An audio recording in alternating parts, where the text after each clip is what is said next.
We're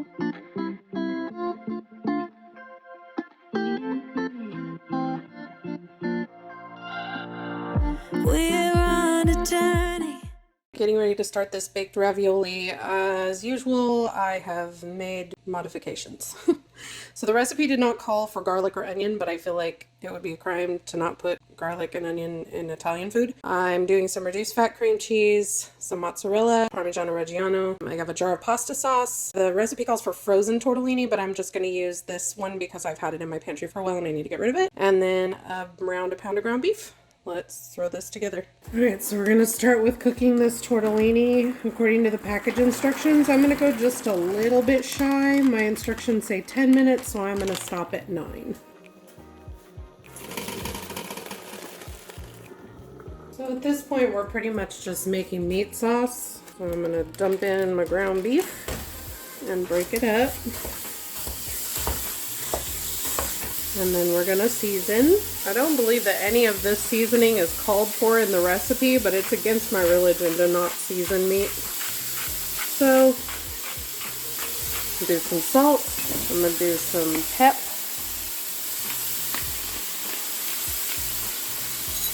I have this Italian herb and seasoning grinder that I've been trying to use for 5 million years. Some red chili flake, just because we're a fan of the spice. Dried minced onion. It's good. Some garlic. Just a little. Probably like 2 tablespoons or so.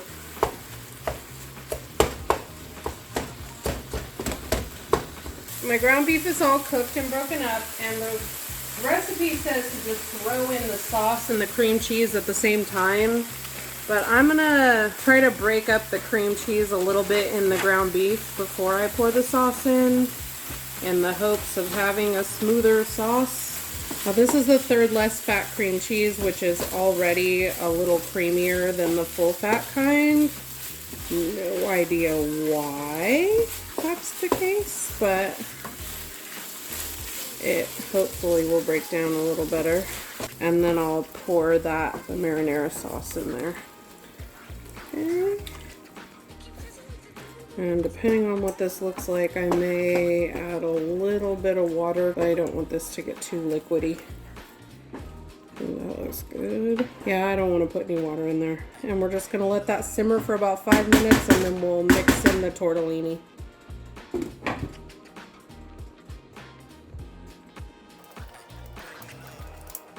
Fold that in. Try not to break up the tortellini too much.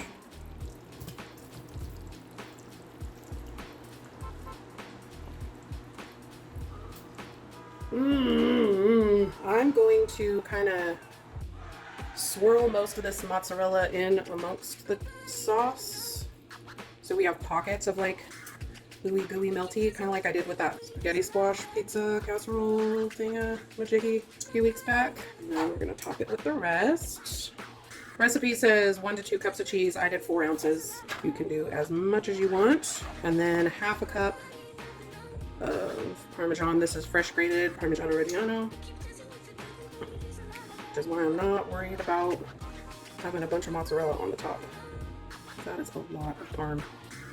Holy cow, you could probably cut that back in half. That's gonna be good though. Okay, I'm gonna pop this in at 350 until it's golden brown and delicious. I switched it over to broil for the last 2 to 3 minutes. And this, oh, that looks good. Oh goodness. It's been cooling for a while, but it's still quite hot.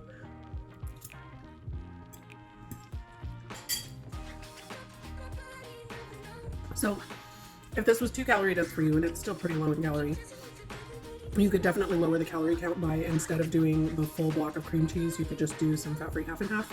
And I think it would give you the same effect with way less dairy and quite a bit fewer calories.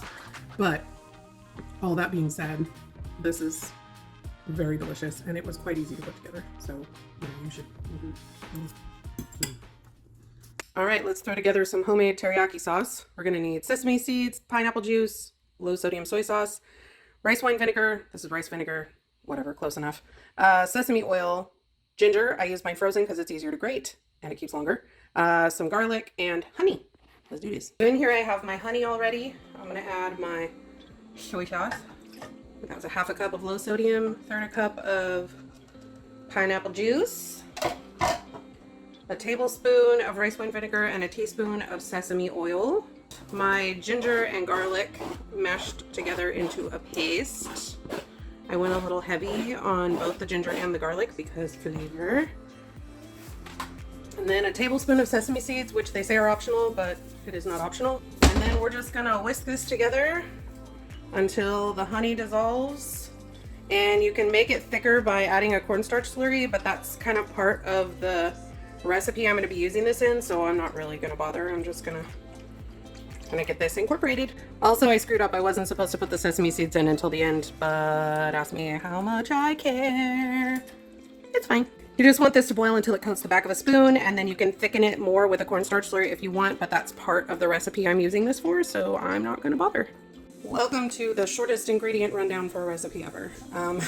All we're gonna need for this recipe is chicken and a cup of teriyaki sauce I'm making homemade, but you can just use a cup of your favorite bottled as well. Recipe calls for chicken breasts. Chicken thighs were on a really good sale. I am going to remove the skin from these, and I'm going to cook them bone in just because flavor. But you can use boneless, skinless chicken breast or chicken thighs for ease if you prefer. Ready for the easiest recipe I've ever done ever? So there's all of our chicken. I just removed the skins. I left the bones in. And we're just gonna pour a cup-ish of teriyaki sauce on top. I probably should have waited for that to cool down. I don't care. And then we're gonna run this on low for 5 hours. The end. Ta-da! All right, it's been 5 hours and a little. So we're gonna take this chicken out. I'm trying to decide if I want to shred it or cut it up. The directions say to shred it, but I think I'd rather have it in chunks. So I'm gonna pull this out and I'm gonna cut it up, take the bones out, and then I think I'm gonna check the sauce and see if I think it needs to be thickened up a little bit. All right, so I definitely think it's too runny, so I'm gonna put this on simmer or brown, saute, whatever, so that I can bring that up to a boil. I have probably just shy of a couple tablespoons of cornstarch in here with a little bit of water just to dissolve it. I'm just gonna mix this in here until, yep, that looks good. So that it'll coat the chicken a little bit better. Perfect. Now I'm gonna turn that off and just move it to warm. I'm gonna let it keep warm with the chicken in it until Richard gets home. I'm just gonna cook a little bit of jasmine rice and I'm gonna steam some cabbage with just salt and water. And then we'll eat. Okay, teriyaki chicken.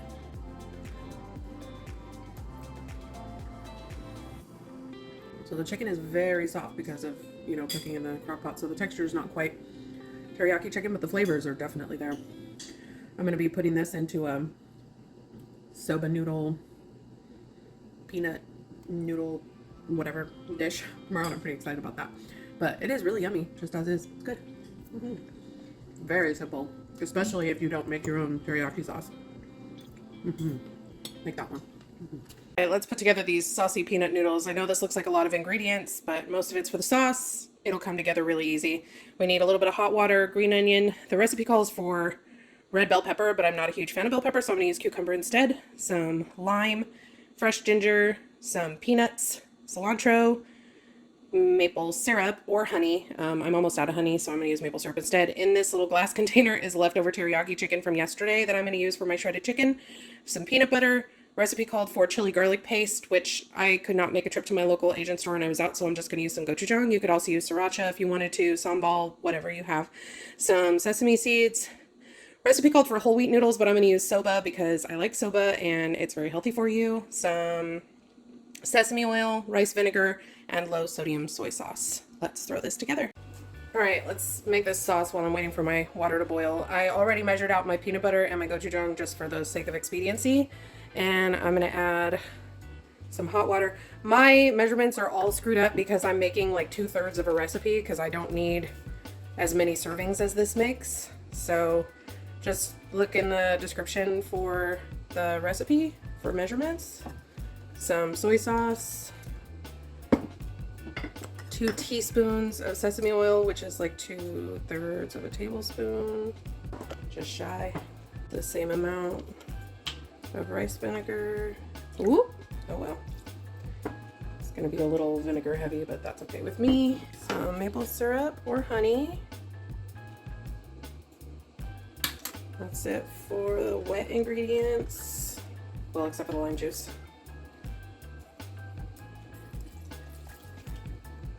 Some juicy lime.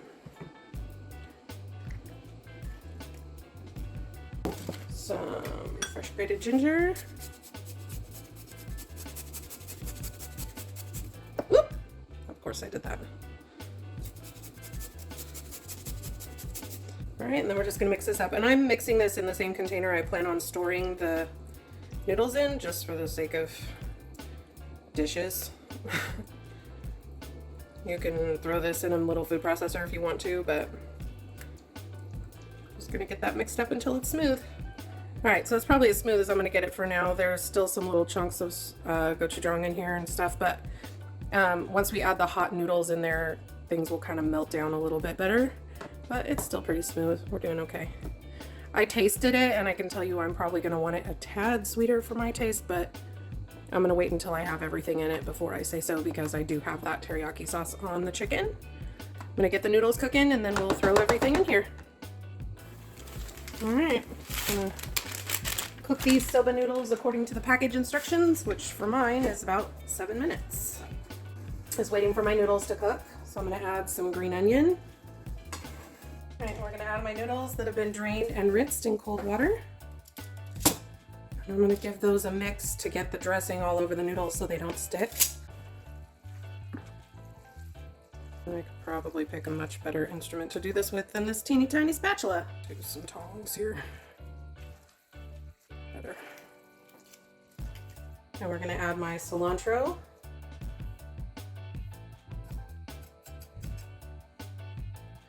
And my cucumber. Probably too much, but I don't care because I love cucumber. This is where you would add the red pepper if you were going to use it, but I like cucumber. And then we're going to do our peanuts. Unless you're allergic, do not skip this step. Even if you're not the hugest fan of peanuts, it adds so much texture and flavor. And add some sesame seeds. And then 2/3 of a cup of that teriyaki chicken from last night. Let's mix that up.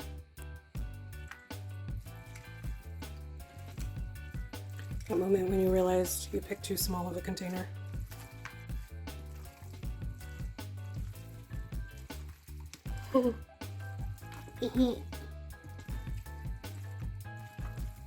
It's fine.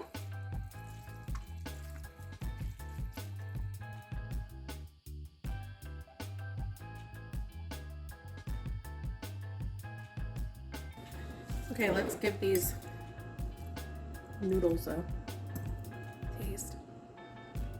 I don't know why I'm blowing on them, they're cold.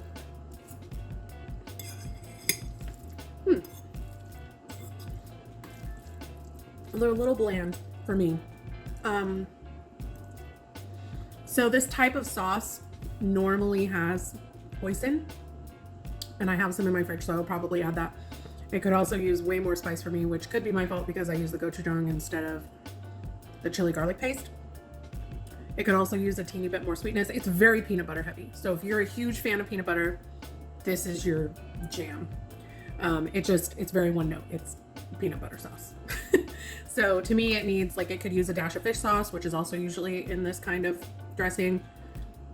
And I may splash in, I still have some of that the sweet Thai chili sauce from that shrimp I made not that long ago. I'll probably splash that in here.